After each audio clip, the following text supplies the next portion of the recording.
Students, आज हम करेंगे हमारा next chapter number 3, liberalisation, privatisation and globalisation. इसमें सबसे पहले है reason for economic reforms. Economic में रिफॉर्म्स क्यों लाए गए। Number 1, poor performance of public sector, क्योंकि पब्लिक सेक्टर की जो परफॉर्मेंस थी वो क्या थी, पुअर थी। कैसे थी, जो low rate of development of PSU, यानी जो पब्लिक सेक्टर हैं उनका रेट ऑफ डेवलपमेंट क्या था, लो था, जिसकी वजह से पॉवर्टी हद से ज़्यादा आ रही थी और अनएम्प्लॉयमेंट भी हो रहा था। सेकंड क्या है, डेफिसिट इन BOP में डेफिसिट कब होता है, जब फॉरेन पेमेंट फॉर इम्पोर्ट्स की जो फॉरेन पेमेंट हमें ज़्यादा करनी पड़ती है और एक्सपोर्ट बाहर एक्सपोर्ट जा रहे हैं कम, तो जिसकी वजह से हमारे पास डॉलर नहीं आ पाते। Imposing heavy taxes and fixing quotas, जब से हमने जो हैवी टैक्सेस ज़्यादा इंपोर्ट करना स्टार्ट किए हैं और कोटा फिक्स करना स्टार्ट किए हैं, उसकी वजह से हमारे जो शार्प राइज इन इम्पोर्ट हुआ है। Now next is low quality and high prices, जब से इंडियन गुड्स के ऊपर लगे हैं तब से जो स्लो ग्रोथ ऑफ एक्सपोर्ट हो गया है, जिसकी वजह से हमारी इकॉनमी ढंग से रन नहीं कर पा रही है। Next point is inflationary pressure. When money supply increases in an economy, the general price level rises, which leads to the shortage of essential goods. Number 4 is fall in foreign exchange reserve.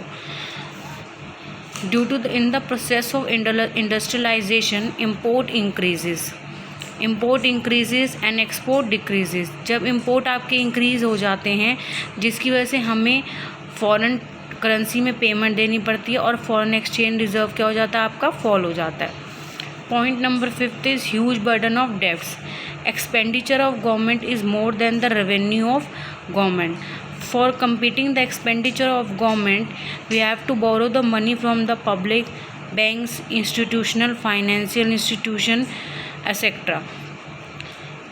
Through this all 5 points, the management is inefficient, means the economy is not running properly.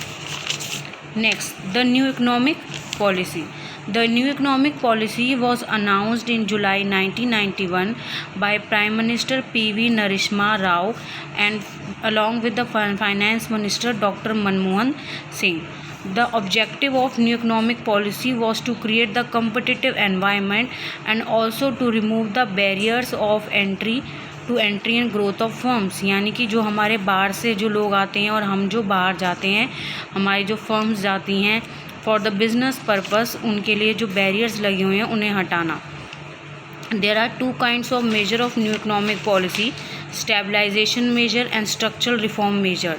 Stabilization measure is a short term measure and its objective is to correct the weakness of BOP and controlling inflation, whereas structural reform measure is a long term measure and its objective is to improve the efficiency of economy. Efficiency means so that in economy the resources are utilized properly.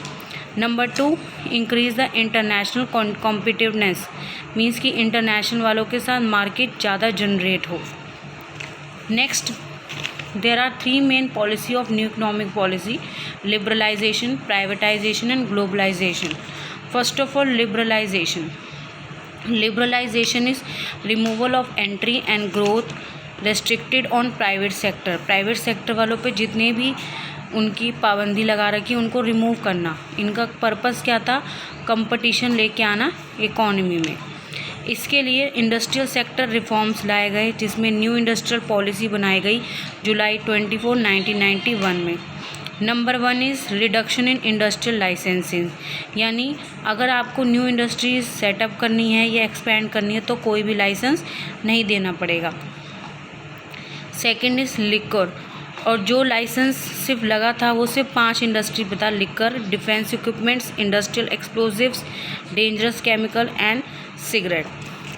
Number 2, और क्या काम हुआ था इसमें liberalisation में, decrease in role of public sector. पहले 17 industries थी public sector में, अब 3 इंडस्ट्रीज हो गई। कौन कौन सी, defence equipment, atomic energy and railways. Number 3 is freedom to import capital goods. हमने लास्ट चैप्टर में पढ़ा था इम्पोर्ट सब्स्टिट्यूशन पॉलिसी, जिसमें हम कैपिटल गुड्स को बाहर से इम्पोर्ट नहीं करेंगे, लेकिन अब इस चीज़ के ऊपर भी हमें छूट दे दी गई थी। Number 4 is MRTP act 1970। इसमें क्या था कि establishment, merger, amalgamation of any enterprise सब कुछ एलिमिनेट कर दिया गया था।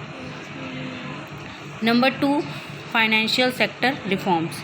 इसमें सबसे पहले क्या था, change in the role of RBI। RBI का रोल चेंज किया गया था। RBI पहले रेगुलेटर था, अब वो फैसिलिटेटर भी कहलाया जाएगा। यानी फाइनेंशियल सेक्टर को अगर डिसीजन लेने हैं तो उनको RBI का कंसल्टेशन नहीं लेना पड़ेगा। सेकंड और क्या किया गया था, increase in limit of foreign investment की बढ़ाई गई थी। यानी पहले फॉरेन इन्वेस्टमेंट 40% था, अब कितना हो गया था, 51%। Ease of expansion, bank can set up new branches. Establishment of private sector, India as well as rest of the world के साथ कंपटीशन होता था प्राइवेट सेक्टर वालों का। अगर India rest of the world के साथ कंपटीशन लेगी तो जिससे क्या होगा, लो रेट ऑफ इंटरेस्ट और गुड क्वालिटी ऑफ हमें सर्विस मिलेगा ना। पॉइंट नंबर 3 इस टैक्स रिफॉर्म। टैक्स रिफॉर्म्स के अंदर आपके 2 हैं, direct tax and indirect tax. Direct tax income या प्रॉफिट पे लगाए जाते हैं, जैसे कि इनकम टैक्स या कॉरपोरेट टैक्स, और इनडायरेक्ट टैक्स लगाए जाते हैं आपके गुड एंड सर्विसेज के ऊपर, for example GST। Now tax reforms में क्या क्या किया गया, रिडक्शन इन टैक्सेस हुआ, जिसमें डायरेक्ट टैक्स को रिड्यूस किया गया ताकि लोग ज़्यादा से ज़्यादा सेविंग कर सकें और टैक्स की चोरी ना करें, जो असली इनकी इनकम है उसे दिखाएं। Second is reduce indirect tax, ताकि कॉमन नेशनल मार्केट अच्छे से इस्टेब्लिश हो।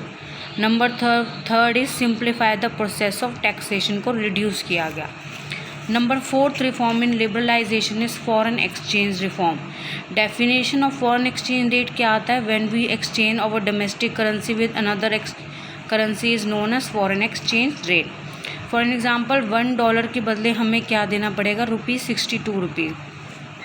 नाउ फॉरेन एक्सचेंज रिफॉर्म क्यों इंट्रोड्यूस किए गए, ताकि इंपोर्ट और एक्सपोर्ट में स्टेबिलिटी बनी रहे। सेकंड इसलिए भी ताकि जो BOP में जितने भी डेफिसिट आ रहे हैं उनका बैलेंस मेंटेन रहे। अब इसमें जो आपके फॉरेन एक्सचेंज रिफॉर्म्स में क्या क्या किया गया, डीवैल्यूएशन ऑफ रुपी। डीवैल्यूएशन का मतलब क्या है, when we decrease the value of the domestic currency. To attract the foreign investor को अट्रैक्ट करने के लिए हमें फॉरेन एक्सचेंज को बढ़ाना पड़ेगा। हम ये चाहेंगे कि ज़्यादा से ज़्यादा बाहर के लोग हमारे इंडिया में आएँ। Second B part is market determination of exchange rate. यहाँ जो मार्केट डिटरमाइन करेगी एक्सचेंज रेट, यानी कि यहाँ flexible exchange rate system follow होगा, जिसमें the exchange rate will be fixed by the market demand and supply. यानी अगर डिमांड बढ़ेगी तो एक्सचेंज रेट बढ़ेगा, डिमांड घटेगी तो एक्सचेंज रेट घटेगा। यानी कि इसमें जो एक्सचेंज रेट है वो फ्री टू फ्लक्चुएट है, किसी की भी इसमें पाबंदी नहीं है। नेक्स्ट फिफ्थ इज़ ट्रेड और इन्वेस्टमेंट रिफॉर्म्स के लिए क्या लाया गया।